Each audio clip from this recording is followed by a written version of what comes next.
নমস্কার বন্ধু, আমি ঝুমা মল্লিক।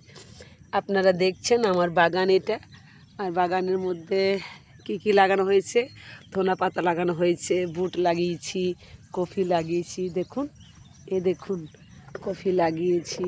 তারপরে আপনার মটর লাগানো আছে, লাল শাক লাগানো আছে, তারপরে সল্লা গাছ লাগানো আছে, প্রচুর ফুল দিয়েছে।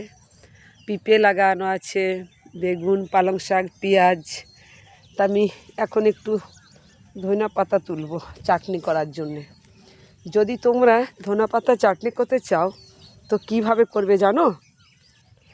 ধনা পাতা নেবে, বাদাম নেবে, তারপরে ওটাতে নারকেল দেবে, দিয়ে পিসবে, কাঁচা লঙ্কা, আদা, রসুন, তারপরে খেয়ে দেখবে কি টেস্টি।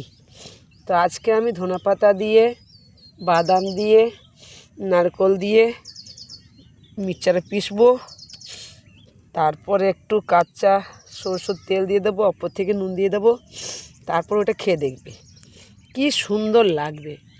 ঠিক এই তো বেগুন গাছ লাগানো আছে, আর এই সাইডে আছে কফি গাছ।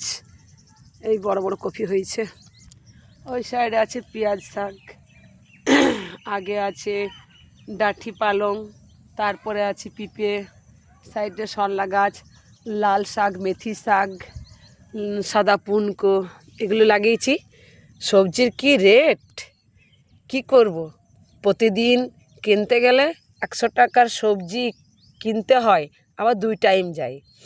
তার জন্যে ভাবলাম একটু মেহনত করি নিজের বাগানে, তাই না, মন ভরে খেতে পাবো।